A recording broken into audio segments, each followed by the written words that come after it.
Olá, pessoal. Então, meu nome, para quem ainda não me conhece, é Luiz Guilherme Maffler. Eu sou analista junguiano da International Association for Analytical Psychology, do Instituto Jung de Minas Gerais, da Associação Junguiana do Brasil. Sou professor universitário de graduação, pós-graduação. Trabalho também, além do consultório, eu trabalho num centro de atenção psicossocial, com pessoas com transtorno mental grave, esquizofrenia, diversos tipos de psicose, transtorno bipolar, usuários de álcool e outras drogas, o que me fez vivenciar bastante, esse mundo da psicologia.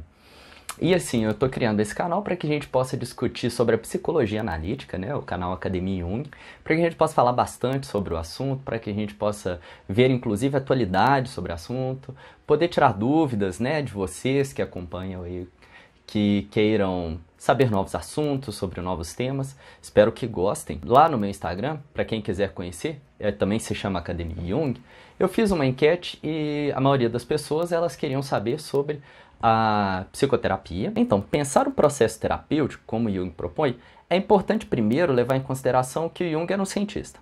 Cientista, como que ele faz o processo? Ele pega algo que é comum no período e vai tentar contradizer, ver as falhas desse processo para criar um novo.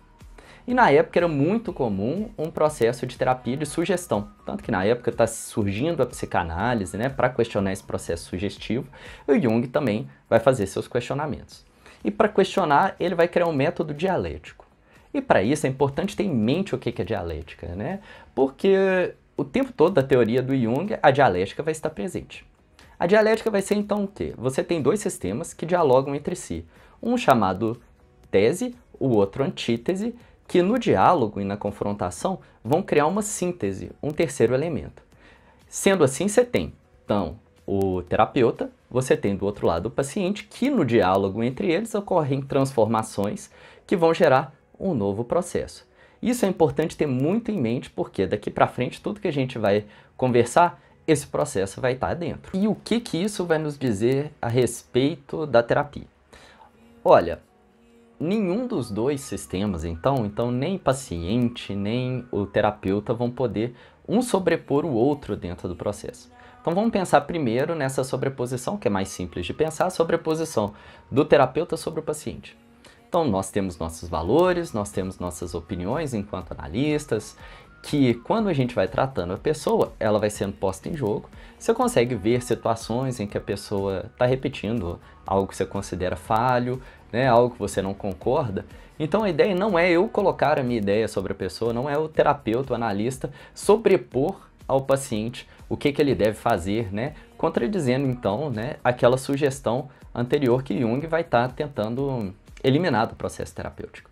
O espaço ali que o terapeuta tem que dar é deixar que venha à tona toda a história da pessoa, toda a simbologia da pessoa, e aí a partir do conhecimento científico, conhecimento prévio, que o analista tem, ele possa confrontar esse material, trazer questionamentos, outros pontos de vista. Com relação à análise dos símbolos, isso a gente vai poder ver com mais calma em outros vídeos, prometo para vocês. Agora, também acontece o contrário, O analista, ele também não pode ser sobreposto pela figura do paciente. Ele tem que servir de um pilar, ele tem que servir de uma referência para esse paciente, para que o paciente tenha segurança de se abrir, de colocar a sua história ali, de poder se despir na frente de uma pessoa. Quantos são os pacientes que não dizem isso? Nossa, o que eu estou te contando agora, assim, é a sensação que eu tenho que eu estou me despindo, é que eu estou ficando nu na sua frente, Então, o analista ele tem que ter uma força de caráter muito grande para suportar tudo isso que está sendo trazido ali. Porque, para ser trazido, ser posto dentro de um sistema, dentro de um setting analítico, a pessoa ela está muitas vezes colocando algo que é escondido para todo o restante da sociedade. Então a figura do analista também tem que ter uma força muito grande. E aí a gente tem que pensar exatamente como que o analista tem que lidar com suas próprias questões. E lidar com as próprias questões também vai ser outro processo dialético. Porque agora são dois sistemas. Quer dizer, se por um lado eu tenho o sistema analista e paciente, por outro lado, eu tenho o sistema consciente e inconsciente, tanto do analista quanto do paciente. Então, pensando do lado do analista, Nós temos a nossa consciência, nós temos o nosso inconsciente, os nossos complexos, que vão estar sendo postos em jogo durante o processo analítico.